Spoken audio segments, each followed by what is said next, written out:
ತಂದನಾನ ತಾನಿ ತಂದಾನ ತಂದನಾನ ತಾನಿ ತಂದಾನ ತಂದನ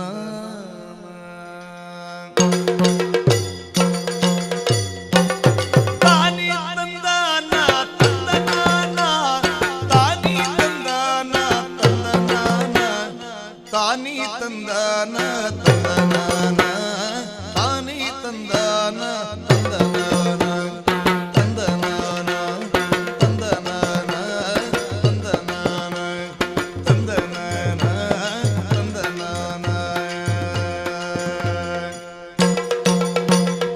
ಆಕಾಶದಂಚಿನ ಸಿರಿಲೋಕದುಡಿಯೇನು ಲೋಕೇಶ ಜಿ ಹರಿ ಕೊರಳಾಗೆ ಲೋಕೇಶ ಜಿ ಹರಿ ಕೊರಳಾಗೆ ಧರಿಸಿದ ಲೋಕೈಕ ಸೊಬಗಿನ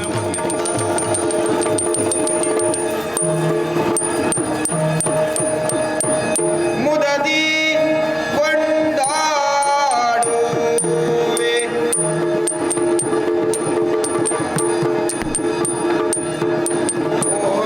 ಮೋದದಿಂದ ನಿನ್ನ ಕೊಂಡಾಡುವೆನು ಅನವರತ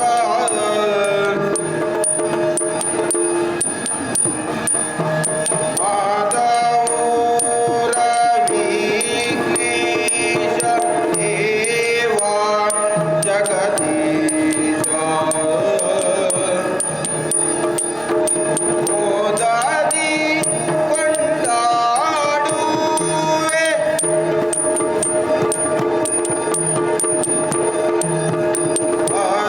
ಪರಬ್ರಹ್ಮ ರೂಪ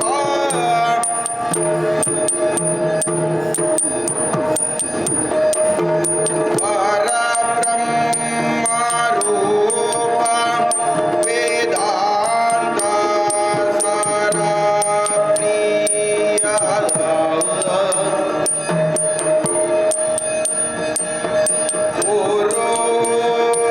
ಪುರೋತನಮಿತ ದಿವ್ಯಾಗ್ರಿ ಕಮಲ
ನನ್ನ ಹೆಸರು ಅನಂತ್ ಪದ್ಮನಾಭ ಅಂತ, ಎಲ್ಲ ಅಣ್ಣಾಜಿರು ಅಂತ ಕರೀತಾರೆ. ಇದು ಗುತ್ಯಮ್ಮ ದೇವಸ್ಥಾನದ ಯಕ್ಷಗಾನ ಮೇಳದ ಸಂಚಾಲಕರು. ಹಾಗೆ ಗುತ್ಯಮ್ಮ ದೇವಸ್ಥಾನದ ಈ ಸಂಚಾಲಕರ ಜೊತೆಗೆ ಅಧ್ಯಕ್ಷರಾದ ನಾಗರಾಜ್ ಗೌಡ್ರು ಅಂತ, ಹಾಗೆ ಕಾರಂಜಿಯಾದ ಶಿವಕುಮಾರ್ ಕೋಣಕರೆ ಇದ್ದಾರೆ. ಹಾಗೆ ಎಲ್ಲ ಸುಮಾರು ಜನ ದೇವಸ್ಥಾನದ ಮೆಂಬರ್ಸ್ ಇದ್ದಾರೆ. ಈಗ ಈ ದೇವಸ್ಥಾನದಲ್ಲಿ ಒಂದು ವಿಶೇಷವಾದ ಶಕ್ತಿ ಉಂಟು. ಕೇವಲ ಗುತ್ಯಮ್ಮ ಅಂತೇಳಿ ಗುತ್ಯಮ್ಮ ಅಲ್ಲ ಇದು, ಯಾಕೆಂದರೆ 3 ಶಕ್ತಿ ಉಂಟು. ಮಹಾಕಾಳಿ, ಮಹಾಲಕ್ಷ್ಮಿ, ಮಹಾ ಸರಸ್ವತಿ 3 ಶಕ್ತಿ ಒಂದು ಆಯ್ದಂಥ ಒಂದು ದೇವರ ಶಕ್ತಿ ಇದೆ. ಹಾಗೆ ಅನೇಕ ಸೇವೆಗಳುಂಟು ಅವರಿಗೆ. ಸೇವೆ ಅಂತ ಹೇಳಿದರೆ ಬೇಕಾದಷ್ಟು ತೊಟ್ಲು ಪಲ್ಲಕ್ಕಿ ಸೇವೆ ಇರ್ಬೋದು, ಪ್ರೇತಬಾಧೆ, ಇಂಥ ಅನೇಕ ಕಾರ್ಯಕ್ರಮಗಳೆಲ್ಲ ಇಲ್ಲಿ ನಡೀತದೆ. ಅದರಲ್ಲೂ ಸಹ ವಿಶೇಷವಾದ ಎಂಥದೇ ಕಷ್ಟ ಇರಲಿ, ಏನೇ ಇರಲಿ, ಒಂದು ಬೆಳಕಿನ ಸೇವೆ ಕೊಡ್ತೀನಿ ಅಂತ ಹೇಳಿದರೆ ಅದು ಈಡೇರುತ್ತೆ ಅನ್ನೋದಕ್ಕೆ ಸಾಕ್ಷಿ ನಾವು ನಿರಂತರವಾಗಿ 25 ವರ್ಷಗಳ ಕಾಲ ಮಾಡ್ಕೊಂಬಂದಿದ್ದೇವೆ.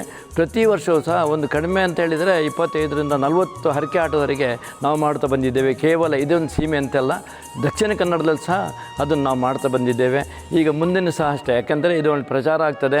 ಹೀಗೆ ಏನಾದ್ರು ಕಷ್ಟ ಬಂದರೆ ಎಲ್ಲೇ ಇರಲಿ ಅಲ್ಲಿ ಒಂದು ಪ್ರಾರ್ಥನೆ ಮಾಡ್ಕೊಂಡ್ರೆ ಅವರಿಗೊಂದು 3 ತಿಂಗಳೊಳಗಡೆ ಅದ್ರ ಫಲ ಸಿಗುತ್ತೆ. ಯಾಕಂದ್ರೆ ನಾವು ಕಣ್ಣಾರೆ ನೋಡಿದ್ದೀವಿ. ಬೋರಲ್ಲಿ ನೀರು ಬರಲಿಲ್ಲ ಅಂದರೆ ಎಂಥ ಬೆಟ್ಟ ಜಾಗ ಆದರೂ ಪ್ರಾರ್ಥನೆ ಮಾಡಿದ್ರೆ ಅಲ್ಲಿ ಬೋರ್ ಬಂದಿದೆ, ಅಲ್ಲಿ ನಾವು ಹರಕೆ ಆಟ ಮಾಡಿದ್ದೀವಿ. ಇನ್ನು ಮದುವೆ ಆಗಲಿಲ್ಲ ಅಂದ್ರೆ ಮದುವೆ ಆಗಿದೆ, ಅಲ್ಲಿ ಹರಕೆ ಆಟ ಮಾಡಿದ್ದೀವಿ. ಇಂಥ ಎಷ್ಟೇ ಕಷ್ಟ ಇದ್ದರೂ ಎಲ್ಲೆಲ್ಲೋ ಹೋಗಿ ಬೇಡ್ಕೊಳ್ಳೋಕ್ಕಿಂತ ಇಲ್ಲಿ ಬೇಡ್ಕೊಂಡ್ರೆ ಸಹ ಅದು ಈಡೇರಿಸ್ತಾರೆ ಅನ್ನೋದು ನಮ್ಮ ಇಲ್ಲಿಯ ಒಂದು ಮಹಿಮೆಯನ್ನು ತಿಳ್ಕೊಂಡ ನಮಗೆಲ್ಲ ಒಂದು ಅರಿವಾಗಿದೆ. ಹಾಗೆ ಯಕ್ಷಗಾನ ಎಲ್ಲ ದೇವರಿಗೂ ಪ್ರಿಯ. ಅದು ಒಂದಂತಲ್ಲ, ಯಾಕಂದ್ರೆ ದಕ್ಷಿಣ ಕನ್ನಡದಲ್ಲಿ ತುಂಬ ಮೇಳ ಉಂಟು. ಮಲೆನಾಡಲ್ಲಿ ಅಪರೂಪವಾದ ಮೇಳ ಅಂದರೆ ಗುತ್ಯಮ್ಮ ಯಕ್ಷಗಾನ ಮಂಡಳಿ. ಅದಕ್ಕೆಲ್ಲರೂ ಸಹಕಾರ ಕೊಡಿ ಅಂತ ಕೇಳ್ಕೊಳ್ತೀನಿ. 2 ಮಾತು ಮುಗಿಸ್ತೀನಿ. ನಮ್ಮೂರು ಎಕ್ಸ್‌ಪ್ರೆಸ್, ನಿಮ್ಮ ಸುದ್ದಿಯ ಜೊತೆಗಾರ.